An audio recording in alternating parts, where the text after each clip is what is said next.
কাটমানির টাকায় স্কুটি কেনার অভিযোগ নস্যাৎ করল বিজেপির জেলা পরিষদের সদস্যা।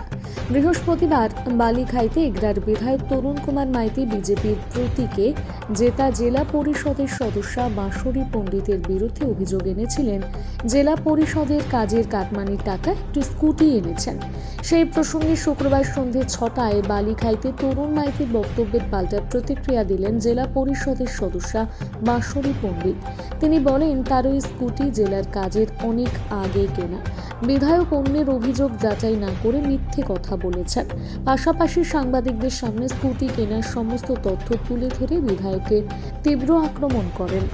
নমস্কার, আমি পূর্ব মেদিনীপুর জেলা পরিষদের সদস্যা বাঁশরী পণ্ডিত এবং আমি পেশাগত স্কুল শিক্ষিকা।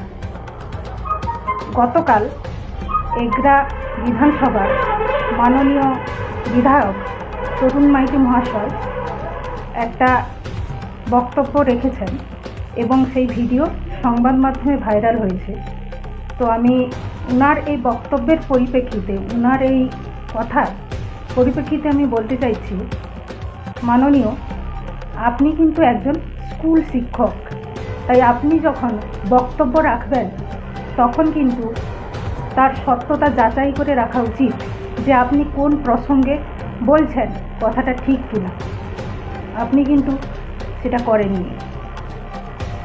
আমাদের জেলা পরিষদ গঠন হওয়ার পর যে ফার্স্ট কাজ হয়েছিল তার ওয়ার্ক অর্ডার আমি দেখাচ্ছি আপনাদের।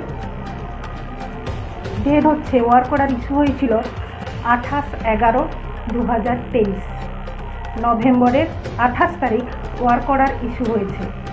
আমার সঙ্গে জেলা পরিষদ থেকে যোগাযোগ করার পর বেনিফিশিয়ারি আমি উপস্থিত থেকে গঠন করে দিয়েছিলাম। বেনিফিশিয়ারি গঠন হয়েছিল 15/12/2023 ডিসেম্বরে, মানে কাজ শুরু হয়েছে ডিসেম্বরে। আমি কিন্তু স্কুটিটা কিনেছি, আমার কাছে স্কুটির যে কেনা যে ডকুমেন্ট আছে সেটা আপনারা দেখতে পাচ্ছেন।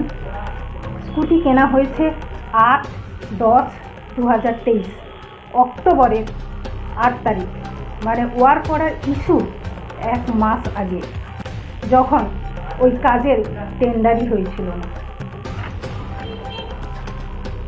যার কথার উক্তি উনি বলেছেন, যার কথার পরিপ্রেক্ষিতে উনি উক্তি তুলে ধরেছেন রাধা গোবিন্দ দাস মহাশয়, উনি বর্তমান বিজেপি দলের সংগঠনে কোনো পদে নেই। উনি বলেছেন সহসভাপতি। আপনি আগে ভালো করে খোঁজ নিয়ে দেখুন উনি কোনো পদে আছেন কিনা। আপনি টাকা খাইয়ে, আপনার সঙ্গে গট-আপ ছিল ওনার, তাই আপনি টাকা খাইয়ে ভারতীয় জনতা পার্টির বদনাম করার জন্য ভারতীয় জনতা পার্টির জনপ্রতিনিধির নামে আপনি এই কুরুচিকর উক্তিগুলো বলিয়েছেন এবং পরে সেইগুলো আবার সংবাদ মাধ্যমে আপনি বলছেন।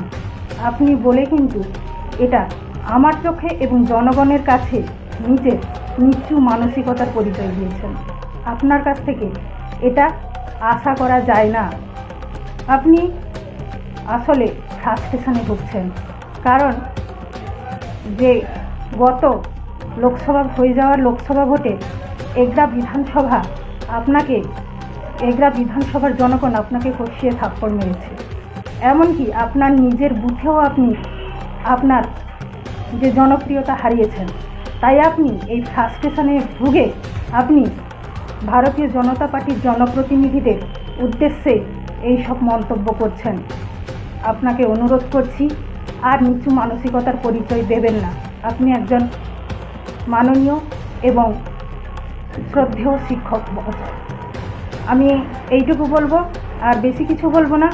আপনারা বুঝবেন, জনগণ বোঝেন, কারণ যে দলের জনপ্রতিনিধিরা টপ টু বটম পুরোটাই দুর্নীতিগ্রস্ত এবং চোর, যার নেতা মন্ত্রীরা এখনও জেল খাটছে চুরির দায়ে, ওনাদের মুখে এই কথা মানায় না। জনগণ এটা বোঝে, জানে কারা চুরি করতে পারে এবং কারা চুরি করতে পারে না। তাই ওনারা এর পরবর্তী বিধানসভাতেও আপনাকে ঠিক বুঝিয়ে দেবেন। আমরা সেই আশায় আছি, আমরা ঠিক লড়ে নেব। বিগ নিউজ, সবার আগে সবার সাথে।